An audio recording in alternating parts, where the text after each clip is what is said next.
அடுத்து ஒரு முக்கியமான க்ஷேத்திரத்தை அடையிறோம். பெருமாள்லாம் அலங்காரம் பண்ணிப்பா. எதை வச்சுருந்து ஒரு மனுஷனுக்கு அலங்காரங்கிறது எது ரொம்ப முக்கியம்? இப்போ முக அலங்காரமா, காது அலங்காரமா, கை அலங்காரமா, சிகை அலங்காரம், அதுதானே எல்லாம் போட்டிருக்காளோ இல்லையோ. சிகை அலங்காரம், சிகை அலங்காரம் எங்கே போனாலும் போட்டிருக்கா. தொட்டு தொட்டு அதுக்கு தான் எல்லாம் பண்ணிக்கிறா. இப்போ இதை பூசினா நன்னா இருக்குமா, அதை பூசி நன்னா இருக்குமா, உதிரா இருக்கிறதுக்கு என்ன பண்ணணும், சுருண்டு சுருண்டு இருக்கிறதுக்கு என்ன பண்ணணும், இதெல்லாம் ஒன்றுமே பெருமாள் பண்ண மாட்டார். பார்த்தாலே அழகாக இருக்கார். மைவண்ண நறுங்குஞ்சி குழல் பின்தாழ மகரம் சேர்க்குழ இருபாடு இலங்கி ஆட எய்வண்ண வெஞ்சலையே துணையா இங்கே இருவராய் வந்தார் என் முன்னே நின்னார் கைவண்ணன் தாமரை வாய்க்கமலம் போலும் கண்ணினையும் அரவிந்தம் ஆடியும் அகுதே அவ்வண்ணத்தவர் நிலமகண்டும் தோழி. எவ்வளவு அழகா இந்த பெருமாள் எழுந்தருளி இருக்கிறார். எந்த பெருமாளா இருப்பார்? சிகை அலங்காரத்தோட சிகைக்குன்னு இருக்கிற அற்புத பெருமாள். புண்டரீக விஷாலாட்சம் சரச்சந்திர நிபானனம் நீலாத்ரிமிவ திஷ்டந்தம் நீலமேகம் அகம்பஜே. நீலமேக பெருமாள், சௌரி பெருமாள், திருக்கண்ணபுரம் சௌரி பெருமாள். கண்ணபுரம் கிருஷ்ணக்ஷேத்திரம், திருக்கண்ணபுரமும் கிருஷ்ணக்ஷேத்திரம். திருக்கண்ணமங்கே, திருக்கண்ணங்குடி, திருக்கண்ணபுரம் இதுவும் கிருஷ்ணக்ஷேத்திரம். கிருஷ்ணாரண்யத்திலே இங்கே எழுந்துருளியிருக்கார். உத்பலாவதகம்னு விமானத்துக்கு பேர். அந்த விமானத்தினுடைய சாயல பெருமாள் எழுந்துருளியிருக்கிறார். சரண்ய முகுந்தத்துவம். நாம் ஆறு போய் மோட்சம் வேணும்னு கேட்டாலும் கொடுக்கும் பெருமாள் முகுந்தனாவே எழுந்துருளியிருக்கார். நம்மாழ்வார் பல்லாண்டு பாடுறார். சரணமாகும் தனதால் அடைந்தார்க்கெல்லாம் மரணமானால் வைகுந்தம் கொடுக்கும் பிரான் அரணமந்த மதில்சூழ் திருக்கண்ணபுரம். காலை மாலை கமல மலரிட்டு நீர் புஷ்பங்களை கொண்டு திருக்கண்ணரை சவரி பெருமாளுக்கு சாத்துங்கோ. எங்கெங்கேயோ பூ வாங்கி தலையில் வச்சுன்னு போறீங்களே, இப்போ உங்கள் தலையெல்லாம் என்ன நன்னா இருக்குன்னு பூச்சி ஓடிக்கிறீங்கிறார் அவர். நம்ம இப்படி போவோம், 20 ரூபா முழங்குறான் கொடுக்குறோம், எடுத்து நன்னா வச்சுன்னு போடுவோம். நன்னா இருக்கான்னு கேட்குறார் ஆழ்வார். 20 ரூபா செலவு அவ்வளோதாங்கிறார். ஒன்றும் நன்னாலாம் இருக்காது. அதே புஷ்பத்தை சவரி பெருமாளுக்கு சாத்தி பாருங்கோ, அப்போ தெரியும் அது எவ்வளவு நன்னா இருக்குன்னுட்டு. சௌரி பெருமாள் உத்பலாவதகே திவ்யே விமானே புஷ்கரேக்ஷணம் சௌரிராஜ மகம் வந்தே சதா சர்வாங்க சுந்தரம்.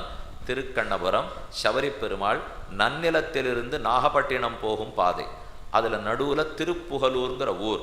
அங்கு இறங்கி உள்ளே 2 மைல் தொலைவு போனோமானால் ஆச்சரியமான புஷ்கரணி கரையிலே சவரி பெருமாள் எழுந்துள்ளிருக்கார். மூலவருக்கு நீலமேக பெருமாள் பிரயோக சக்கரத்தோடு எழுந்துள்ளிருக்கார். உற்சவமூர்த்தி தான் சவரி பெருமாள். என்ன சரித்திரம்? பெருமாள் எதுக்காக இந்த இடத்துல வந்தார்? ஆரோரு ராஜா. அந்த ராஜா அங்கும் இங்கும் திரிந்து கொண்டு இங்கு வந்தான். உபரிசர வசுன்னு அவனுக்கு பேர். வசுன்னு அந்த ராஜாவுக்கு பேர். அவனுக்கு தீர்த்த தாகம். அதனால் தன்னுடைய படை வீரர்களோடைய தன் விமானத்தோடு இங்கே வந்து இறங்கினார். இங்கே பெருமானுடைய பக்தர்கள்லாம் சாமக்கதிர் போல ரொம்ப இழைச்சு தவம் புரிந்து ரொம்ப இழைச்சி இருந்தாலும் இப்படி மெலீஷாக இருந்திருக்கா போடுது. அது சாமக்கதிர் ஆட்டம் இருந்திருக்கு. வந்தவன் என்ன பண்ணா, இதை வெட்டி சாப்பிடலான்னு நினச்சுன்னுட்டு ஆள் தபஸ் பண்ணிட்டு இருக்கான்னு தெரியாமல் தன் வாழை வீசறதுக்கு ஆரம்பிச்சா. ரிஷிகள்லாம் உடனே பிரார்த்திக்கிறா, கண்ணா நீ தான் வந்து ரட்சிக்கணும்னுட்டு. சட்டன்னு பெருமாள் ஒரு பாலகனா அங்கே தோன்றார். சிறு குழந்தை வடிவத்தில் தோன்றி அங்கே இருக்கிற அனைவரையும் அழித்து வசு மன்னவனுக்கும் தண்டனை கொடுத்தார். அப்ப ரிஷிகள் பிரார்த்திக்கிறா, நீ இதே போல இங்கேயே இருந்து கொண்டு எல்லாருக்கும் அனுகிரகம் பண்ணணும். அன்னிலிருந்து தான் சவரி பெருமாளாக இங்கேயே எழுந்துள்ளிருக்காருன்னு சரித்திரம். உத்பல அந்த ரிஷிகள்லாம் மாம்சத்தில் ஆசையே இல்லாதவாளும். அவளுக்கு உடம்புல ஆசை இல்லை. சரீரத்தை விரும்பாத ஆத்மாவிலே ஆசை வச்சிருக்கிறவா. பலம்னா மாம்சம், உட்பலம்னால் மாம்சமா ஆக்கப்பட்ட உடல்லே விருப்பமே இல்லாதவர்கள். உடலில் விருப்பம் இல்லாதவர்களுக்கு முக்தி அளிக்கும் பெருமாள். அதனாலதான் உட்பலாவதக விமானத்துக்கிடையே இந்த பெருமாள் எழுந்துள்ளி இருக்கிறார். ஆச்சரியமா ஆழ்வார்களாலே பல்லாண்டு பாடப்பட்டவர். திவ்யதேசம் திருக்கண்ணபுரம் திவ்யதேசம். கல்லிலைந்த மதில்சூழ் திருக்கண்ணபுரம் சொல்ல சொல்ல நாளும் துயர் பாடுசாராவே. திருமங்கையாழ்வார் 100 பாசுரங்கள் பாடினார். நம்மாழ்வார் ஒரு பதிகம் பாடினார். பெரியாழ்வார் பல்லாண்டு பாடியிருக்கார். ஆண்டாள் காட்டில் வேங்கடம் கண்ணபுர நகர்னு பாடி உள்ளார். எல்லாத்துக்கு மேலே குலசேகராழ்வார் 10 பாசுரங்களால் இந்த பெருமாளுக்கு தாலாட்டே பாடியிருக்கார். மண்ணு புகழ் கோசலதன் மணிவயிறு வாய்த்தவனே தென்னிலங்கை கோன்முடிகள் சிந்துவித்தாய். கண்ணின் நன்மா முதல் புடைசூழ் கணபுரத்தின் கருமணியே அன்னம் சுத்தமெல்லாம் பின்தொடரத் தொல்கானமடைந்தவனே அத்தவர்கள் கருமருந்தே அயோத்தி நகர் கதிபதியே கற்றவர்கள் தாம்பாழும் கணபுரத்தின் கருமணியே சித்தவதன் சொல் கொண்ட ஸ்ரீராமா தாலேலோ. கௌசல்ல எப்படி ராமனை தொட்டுல போட்டு தாலாட்டு பாடிருப்போளோ அப்படி நினைச்சின்று இந்த திருக்கண்ணபுரம் சவரி பெருமாளை தொட்டிலிட்டு குலசேகராழ்வார் தாலாட்டு பாடின்னு இருக்கார். அவ்வாழ்வாராலேயே சிறப்பு பெற்ற ஊர். இப்படி இந்த ஆழ்வார்களெல்லாம் மங்களாசாசனம் பண்ணியிருக்கார். இந்த ஊருக்கு ஸ்ரீவைஷ்ணவ மரபில் கீழ வீடுன்னு ஒரு பேர். கீழ வீடுன்னா கிழக்கு வீடு. இது கரையில் இருக்குது. திருமலராயன்பட்டினம் காரைக்கால் பக்கம்லாம் கேள்விப்பட்டிருக்கோ இல்லையோ, நன்னிலத்திலேருந்து கொஞ்சம் தூரம் போனோம்னா கடற்கரை தான். மாசி மக்கம் பௌர்ணமி அன்னைக்கு தீர்த்தவாரிக்கு திருமலராயன்பட்டணத்துக்கு கிட்டத்தட்ட 15-20 மைல். அவ்வளவு தூரம் பெருமாள் போய் கருடோத்சவம் கண்டருளி அங்கே கடற்கரையிலே தீர்த்தவாரி நடக்கும். அன்றைக்கி அவருக்கு மாப்பிள்ள சாமின்னு பேர். அங்கே இருக்கிற மீனவர்கள் சம்படவர்கள் மொத்த பேருக்கும் மாப்பிள்ளை இந்த பெருமாள் தான். கண்ணபுரநாயகி தாயார் அங்கே இருக்கக்கூடிய பெண், இவர்கள்லாம் மாமனாராம். அதனால் அந்த உற்சவத்தையே அவள் தான் நடத்துகிறா. ரொம்ப நல்லா நடக்கிற உற்சவம். கூடவே போகணும். 1.5 நாள் பெருமாளோட வயல் வரப்பாடுலெல்லாம் போனில்னா திருமலராயன்பட்டினம் வரும். சாயங்காலமாக அங்கே தீர்த்தவாரி ஆகும். அப்புறம் அங்கே கருட சேவை ஆகும். ஆனப்புறம் திரும்ப ஊருக்கு வருவார். மொத்தம் 2.5 நாள் உற்சவம். ஊர்லேருந்தே கிளம்பி பெருமாள் வெளியிலே போடுவார். அதை போல் திருக்கோவலூர் 15-20 நாள் உற்சவம். ஊர்லேயே பெருமாள் இருக்கிறது இல்லை. நம்ம கூட போனோம்னா அங்கங்கே தங்கி அங்கங்கே பிரசாதம் அவரே பண்ண போகிறார். ஒன்றும் வீட்டு பொறுப்பெல்லாம் ஒன்றும் கிடையாது. நம்ம பாட்டுக்கு போகலாம், பிரசாதம் கிடச்சிட்டே இருக்கும். அவர் படுத்துக்கிற இடத்துல நாமும் படுத்துக்கலாம். இது திருக்கண்ணபுரத்தில் இருக்கிற தனி அனுபவம். சொல்ல வந்த விஷயத்தை சொல்கிறேன். மேல வீடுன்னு ஸ்ரீரங்கத்துக்கு பேர், கீழே வீடுன்னு திருக்கண்ணபுரத்துக்கு பேர். மேற்க இருக்கிறது ஸ்ரீரங்கம், கிழக்க இருக்கிறது திருக்கண்ணபுரம். ஸ்ரீரங்கத்தை விபீஷணன் தானே பிரதிஷ்டை பண்ணார். விபீஷணன் கேட்குறார், சயனித்து கொண்டு இருக்கிற அழகை இங்கே சேவிச்சுட்டேன், நீ நடக்கிற அழகை நான் சேவிக்கணுங்கிறான்.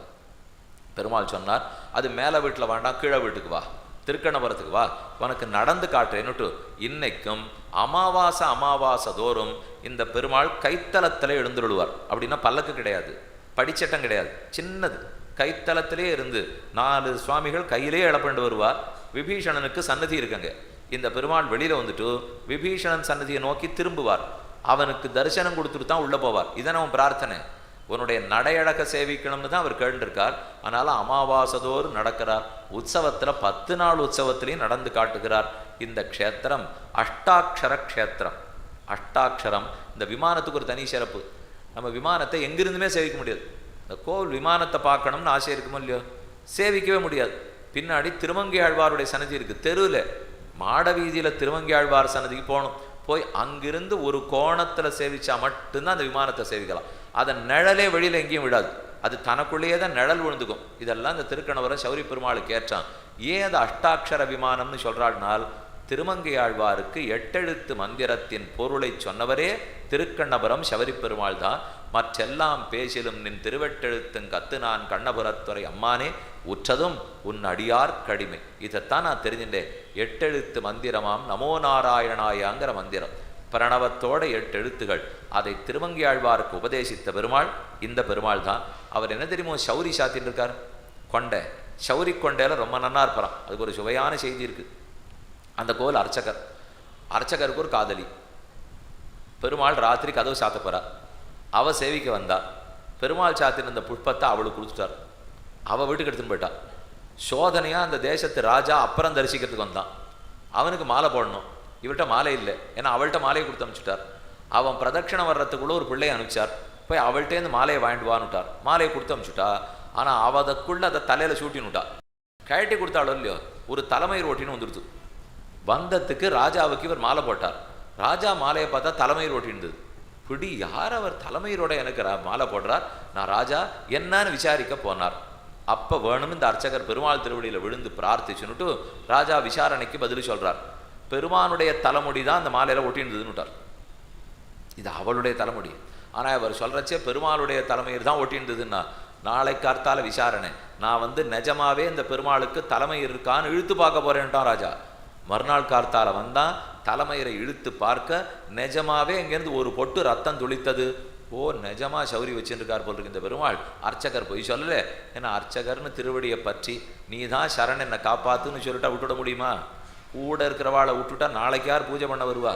நீங்கள் எல்லா பெருமாளுக்கும் அதுதான் பெரிய கஷ்டம். இப்போ இவர் அர்ச்சகரே போயிட்டு வாருட்டா இன்னொருத்தர் இருக்காளன்னு. இப்போ எந்த ஊரில் மடப்பள்ளிக்கு ஆள் இல்லை, மறுநாள் வரமாட்டா ஒருத்தரும். அர்ச்சகர் இல்லை அவள் இருக்கிற வரைக்கும் தான் இந்த பெருமாளுக்கு செல்லுபடி ஆகும். தான் எத்தனை பூரணனாக இருந்தாலும் தன்னை குறைச்சிக்கிறார். தான் சுதந்திரனாக இருந்தாலும் தன்னை குறைச்சுன்னுட்டு நம்ம எதிர்பார்த்து இருக்கிறது தானே அர்ச்சாவதாரத்துக்கே ஏற்றம். அதைத்தான் சௌரி பெருமாளும் சொன்னார். அதனால சௌரியனுடைய அழகு. இன்னொன்று இந்த பெருமாளுடைய இந்த நெத்தியில் பார்த்தீங்கன்னா ஒரு வடுவாட்டம் இருக்கும். திருக்கண்ணபுரத்தை அரையர்னு ஒரு சுவாமி இருந்தார். அந்த சுவாமி கையில் இருக்கிற தாளத்தால் ஓங்கி அடிச்சுட்டார். அதை அடிபட்டு இந்த இடத்துல ரத்தம் துளிக்கிறாப்புல வடுவா எடுத்தான். யாரோ மன்னவன் விரோதி அவன் ஒவ்வொன்றா மதில் கலையெல்லாம் அழிச்சுட்டே வரான். வெள்ளி வேய்ந்த மதில், வேலை சூழ்ந்த மதில், வானையுந்து மதில், ஒவ்வொரு மதிலாக இடிக்கிறான். ஹரிஹர சுவாமி போய் கெஞ்சினார், மதிலை இடிக்கிறான், இப்படி கையில் வில்ல வெறுமை பிடிச்சிட்டு இருக்கியே, பொம்மையா உன் வில்லு, வில்லுலேருந்து அம்பு போகாதா, இப்படி பார்த்துட்டு இருக்கியேன்னார். ஒன்றுமே பண்ணல இந்த பெருமாள். கோவம் வந்துருத்து அரையருக்கு, கையில் இருக்கிற தாளத்தை முகத்தில் வீசி அடித்தார். அது இங்கே போய் போட்டு இன்னைக்கு நீங்கள் வடு சேவிக்கலாம். அந்த பெருமாளை கிட்டக்க போய் சேவிச்சீங்கன்னா இந்த இடத்துல ஒரு வடு இருக்கும். அரையர் சுவாமி அடித்து திடுக்கிட்டு பெருமாள் எழுந்திருந்து தன்னுடைய வில்லிலேருந்து அம்பா பொழிந்து நாட்டை ரட்சித்தார்னு சரித்திரம். அதனால் அரையர் சுவாமியினாலே பெருமை, இப்போ பார்த்த விபீஷணனாலே பெருமை, அர்ச்சக சுவாமியாலே சௌரி பெருமாள்ங்கிற பெருமை. அந்த ஊரில் ஒரு தனி சிறப்பான பொங்கல் இருக்குது, முனியதரையன் பொங்கல்னு பேர். உடனே அதை தெரிஞ்சுட்டு நாளைக்கு நம்ம வீட்டில் பண்ணி பார்க்கலாமான்னு சொல்லிடா, பண்ணால் வராது. அதை அந்த ஊர் மடப்பள்ளியில் பண்ணி அவா கைப்பக்குவத்தோட எல்லாத்த விட அதை அந்த பெருமாளுக்கு கண்டோரலை பண்ணப்பட்டு நைவேத்தியம் பண்ணால் தான் அந்த பொங்கலே வரும். சாயங்காலம் அந்த பெருமாளுக்கு ஆகிடும். ஆன உடனே 5 நிமிஷத்துக்குள்ளே ஒரு துளி கிடைக்காது. சுவாமி இவ்வளவு கொடுமைன்னா அதுக்கு வரிசை காத்துன்னு இருக்கும். 2016 பங்குனி மாதத்து பொங்கலுக்கு போட்டு வச்சுருக்கா எல்லாரும். அந்த அளவுக்கு இப்போ திருப்பதியில் நம்ம ஒரு திருமஞ்சன சீட்டு வேணால் கிடைக்குமா, 10 வருஷம் ஆகும். அதை போல் அந்த ஊரில் முனியதரையன் பொங்கல் வேணும்னா 4 வருஷம் ஆகும். அவ்வளோ தூரம் அந்த பெருமாளுக்கு அந்த ரொம்ப நல்லா இருக்கும். நான் எத்தனை நாளைக்கு சொன்னால் புரிய போகிறதுக்கும். நீங்கள் ஒரு நாள் அங்கே போய் வாங்கி ஒரு உருண்டையை சாப்பிட்டு பார்த்தா தான் அந்த சுவாமி சொன்னால் 5 நாளில் இது தான்னா நல்லா இருக்கு அப்படின்னு உடனே சொல்லிடுவேன். வேற என்ன இவர் சொன்னாரோ இல்லையோ, இது நன்னா இருக்கோ இல்லையோ, 5க்கு 3க்கு 2 இந்த விகிதத்தில் தான் போட்டு அந்த பொங்கலையே பண்ணிட்டு இருக்கார். இந்த பொங்கல் எதுனாருன்னா முனியதரையர்னு ஒரு சுவாமி, அவருக்கு அங்கே சந்நிதி இருக்குது. இது வெறும் பொங்கல் இல்லை, பொங்கல் கதை இல்லை, இது முனியதரையர்னு ஒருத்தர் இருக்கார். அவர் அவ்வளவு சிறந்த பக்தர், என்னவா இருந்தாலும் பெருமாளுக்கு சமர்ப்பிச்சுட்டு தான் சாப்பிடுவார். அன்றைக்கி ஒரு நாள் ராத்திரி வேறு எங்கேயோ ஊருக்கெல்லாம் போயிட்டு திரும்பி வரைச்சே ராத்திரி 10 மணி கோவில் சாத்திவிட்டா. அவருடைய மனைவி கணவனுக்கு சோறு போட்டாகணும். இப்போ அவள் பெருமாளுக்கு பண்ணலை, பண்ணாமல் இவளுக்கு போட்டுவிட்டா. அவருக்கு நினச்சுன்னுட்டார், ஓ பண்ணிட்டியான்னு கேட்டார், பண்ணிவிட்டேன்னு சொல்லிட்டா. அவரும் சாப்பிட்டுட்டார். மறுநாள் கார்த்தால் போய் கதவை திறந்து பார்த்தா வரிசா வாசல்லேருந்து சாதமாக இறஞ்சி அந்த பொங்கல் சந்நிதி வாசல் வரைக்கும் போயிருக்கு. என்னான்னு விசாரித்தா அவர் பண்ணேன்னு சொன்னாரோ இல்லையோ, பெருமாள் சாப்பிட்டுட்டார். அந்த அளவுக்கு அந்த பக்தனிடத்தில் பெருமாளுக்கு ஈடுபாடு. சவரி பெருமாள், கண்ணபுர நாயகி தாயார், நித்திய புஷ்கரணி, உத்பலாவதக விமானம், திருமங்கை ஆழ்வார் ஆலையே பாடுவித்த முக்கோட்டையாய் பெருமை படைத்த ஸ்தலம் கிருஷ்ணக்ஷேத்திரம் திருக்கண்ணபுரத்தெம்பெருமான சேவித்து கொண்டோம். மாசி மகத்து தீர்த்தவாரி உற்சவமும் அப்போ நடக்கிற தெப்போத்சவமும் ஜெகத் பிரசித்தம். ராத்திரி 11 மணிக்கு பெருமாள் தெப்பத்தில் ஏழினார். விடிய விடிய கார்த்தால் 5 மணிக்கு தான் இறங்குவார். அடுத்த தடவை மாசி மாதம் வரைச்சே விடாதீங்க, நிஜமாக அங்கே போய் தங்கி என்னமா பெருமாள் எழுந்துரும். நித்தியம் கைத்தலம் சேவிக்கலாம். கிட்டக்க இந்த கையில் எழுந்துருளை பண்ணி வந்தாருன்னு உற்சவம் முழுக்க அது நடக்கிறது.